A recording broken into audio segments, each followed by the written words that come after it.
Hi, I'm Dr. Elliot Adam from ElliotOracle.com, and it is time for this week's Oracle Reveal. So, earlier on my social media, I placed up a photo of three different animals, and I asked you to use your intuition and just ask yourself which animal seems to be calling to you, because that animal has your message. And the three animals were the chameleon, the butterfly, and the sphinx. So, if you're just joining me now, ask yourself which animal seems to be calling to you this week, because that animal has your message. And so, for those of you who picked the chameleon animal spirit, the chameleon is able to blend into its surroundings. So, a lot of times, this animal spirit will be something that we're attracted to when we need to sort of lay back and wait. Maybe we need to blend into our surroundings a little bit more. Sometimes it isn't always best to call attention to ourselves.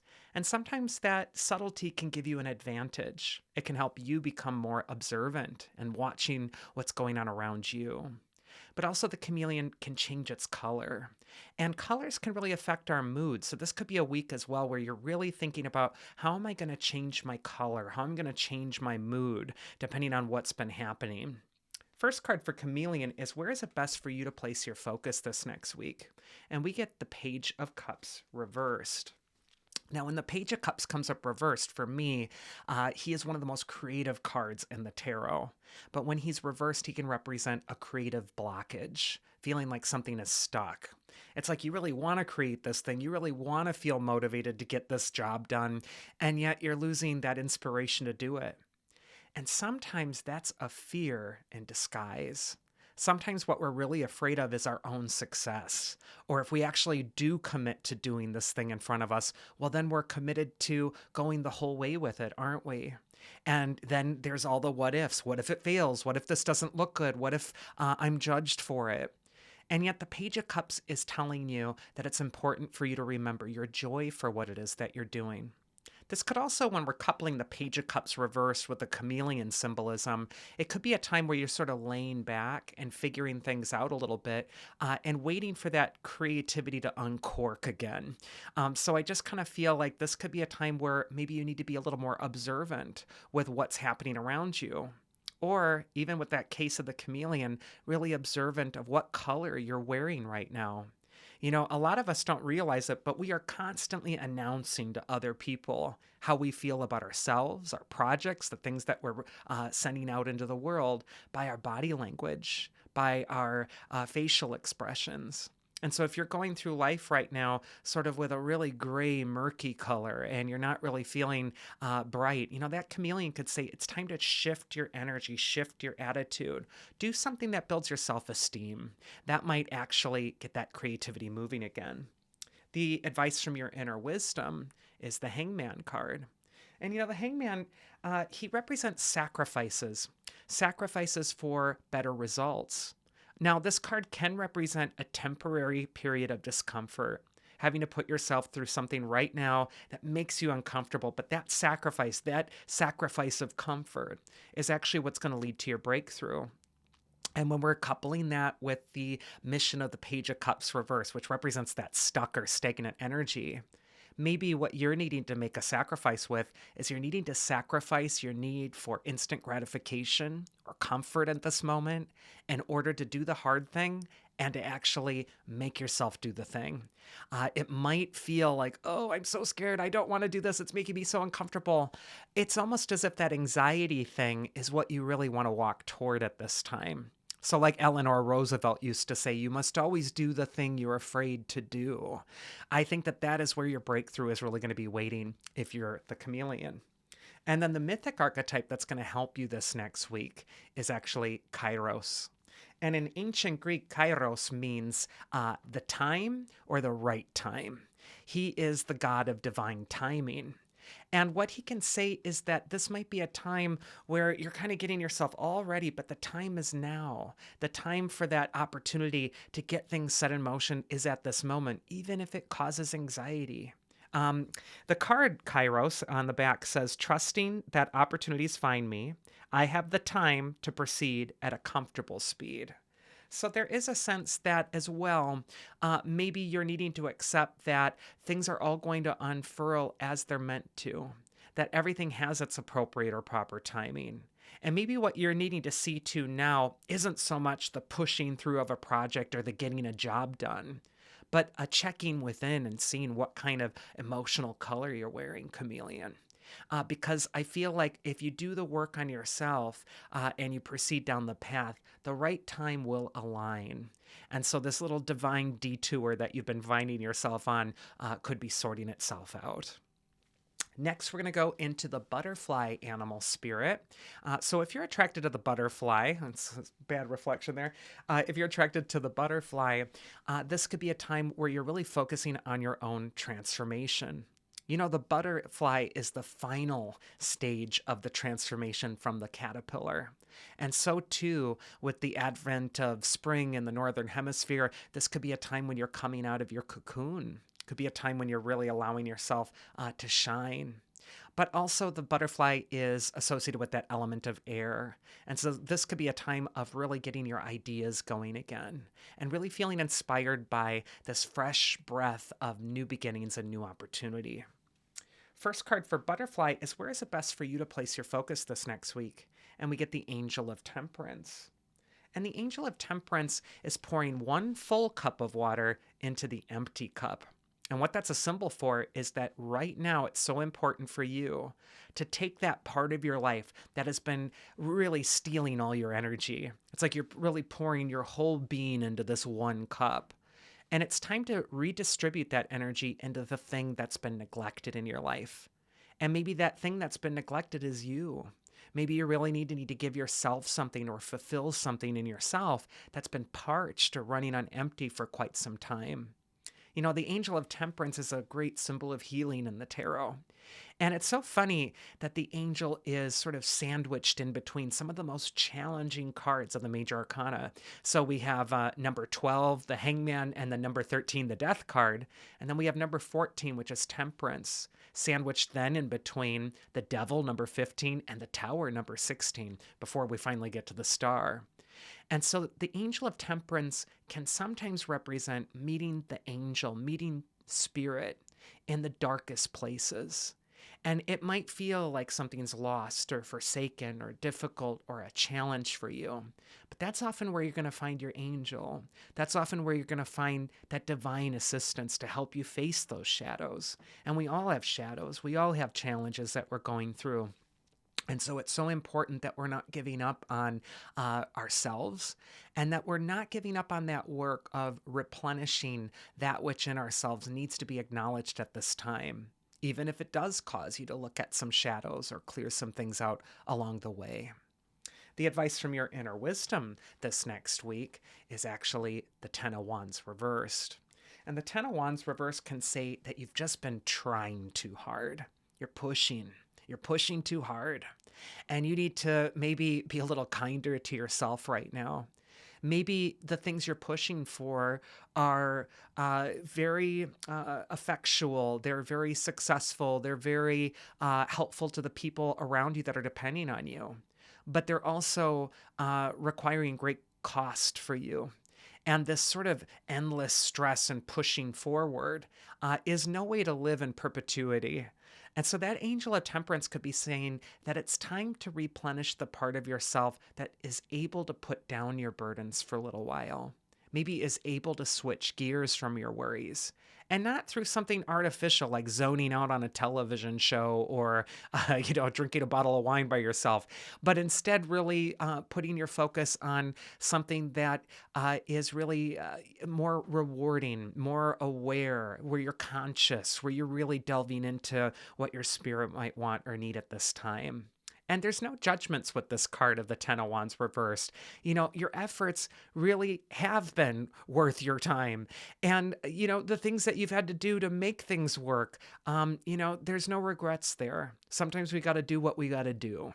But this is a time to really put yourself first and check within and see what really needs to happen for your heart to feel better. And I just feel like it's time to align with something that's a bit higher. So maybe it's time to journal or to get a reading or do a reading for yourself, or even just talk about some deep things with a trusted friend or advisor. But I just kind of feel like this is a time to do some self-care. And the mythic archetype that's going to help you if you picked the butterfly is Pontos.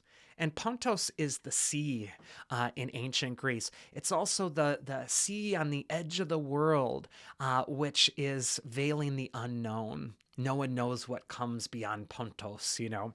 And the card here says, "The truth of my feelings fills my being, and I steer a clear course through the oceans of sentiment." Oh, well, that's very poetic. I feel like Pontos is saying you're needing to trust your feelings, even if they've been a mystery to you. Even if your feelings have been so neglected, your authentic feelings have been so neglected that you don't even remember how you feel. I feel like you need to trust that journey. Because sometimes when we bottle up our emotions and we try to avoid them and we try to distract, those emotions are actually choking us from the background of our consciousness. They're making us feel like that poor fellow on the 10 of Wands reversed, burdened, heavy. And sometimes by allowing ourselves to just feel the feelings, to put down the workload for the moment and really check within, well, it's cathartic. It releases that stranglehold that might have been going on, and it allows those emotions to flow, and it allows that blocked energy to get unblocked. So I just feel like this is an important time of healing for the butterfly. That is sort of like the final work that's happening before you can emerge as the butterfly and enjoy this next important new phase. And then the final mythic animal archetype we're going to talk about is the Sphinx. So if you pick the Sphinx, you know, the Sphinx is the creature of riddles. And in ancient Egypt, the Sphinx is the creature of mystery. And so if you're attracted to Sphinx right now, this might be a time when you're trying to solve the riddle of something that feels very shrouded in mystery to you right now, something that maybe you don't even understand or can't figure out 100%.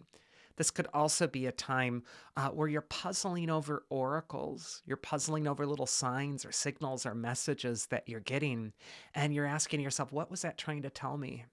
Sometimes an oracle isn't just watching a video or doing a tarot reading.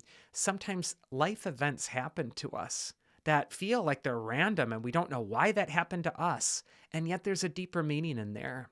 And so we need to really think about, well, what is this teaching me at this important time in my life? Sometimes there's a wake-up call or a reality check when the Sphinx emerges. The Sphinx can be a monster if you're avoiding the riddle. But if you can solve it, it can actually be a benevolent friend. The first card for Sphinx is where to place your focus this next week. And we got the Three of Wands, which I just love this card. It comes up a lot in the weekly oracles, but we see this figure who's richly dressed. He's obviously a very important person on his own little small island. And yet he's not completely satisfied with a small island anymore. He's looking outward at new lands and new places and new experiences. And much like the Three of Wands, life is wide open and waiting for you at this time. You might have felt restricted by the past or the way things were done before, but all of that is past. And now this whole panoply is opening up in front of you. And yet this card can also feel a little daunting. It can feel like, oh my gosh, there's so much of the space in front of me. What do I fill it up with? What do I focus on next? And yet there's a willingness with the Three of Wands. And I just feel like you need to be willing to embark on this important new journey.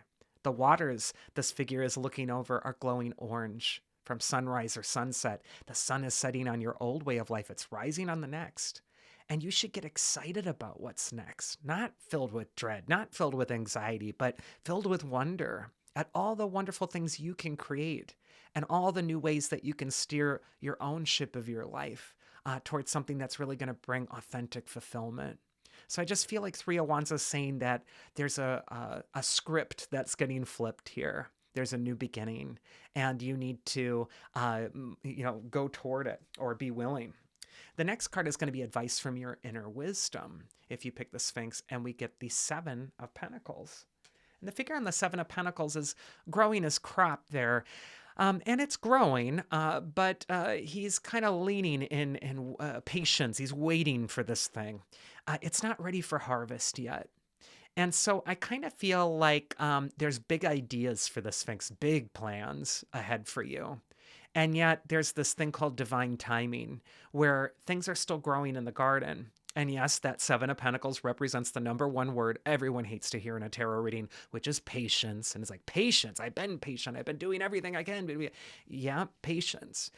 There is this sense that you don't want to overly mess with the garden. You know, if you're a gardener, you don't look at your plants that are growing and then try everything new every single day and pick leaves off of it and overwater it and try to get it to rush. It's going to grow in its appropriate time. And sometimes we need to do just gentle prunings of the plant and the garden of our life instead of a massive overhaul.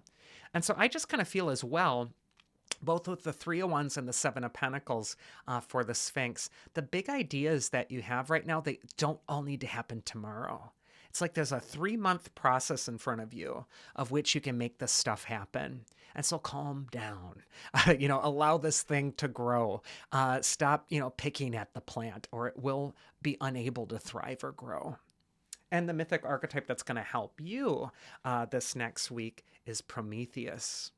Prometheus, his name Pro is like ahead, and Metheus is like wisdom or thinking. And so Prometheus means thinking ahead.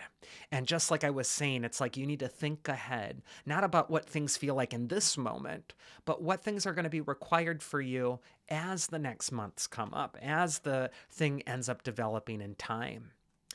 Prometheus's card says, I plan my future and take appropriate action in the present to attain my vision. So again, it's sort of this looking ahead, thinking ahead, planning your future, and just allowing for your future to have a little bit of room to breathe and grow without a need to mangle or control it or force it to be what you want it to be right now. All things are going to come in their appropriate time. And that is this week's Oracle. I do hope you enjoyed it. I always appreciate a thumbs up or a subscription to the channel with the notifications turned on if you like my fearless approach to tarot. You can also find the fearless approach to tarot in my book, Fearless Tarot. And I do apologize to all of you for not keeping up on my daily oracles. I just had a wonderful trip to London, except something terrible happened, which was I was walking outside with my phone and some, man came in on a bike behind me with a motor on it, like a greedy seagull, and snatched my phone away from me. So for those of you who are visiting big cities, don't make my mistake. Make sure that you don't have your phone out in front of you. I'm okay, and it's just a phone, but isn't that the way the Wheel of Fortune goes, where suddenly it can turn, and we just have to respond to it and do the best we can. But I'm using some antiquated equipment right now, so thank you for bearing with me this week as I get things all sorted out.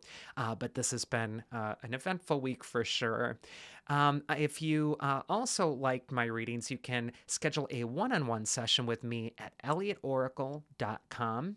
And again, I have tons of free material on my website, elliotoracle.com, free tarot card meetings, hopefully daily card readings as well, now that my equipment's back, and also weekly readings like this video and monthly tarot scopes for every astrological sign. I do hope you're going to have a wonderful week, whatever it is that you're doing, and I plan on being here again next week, so do take care.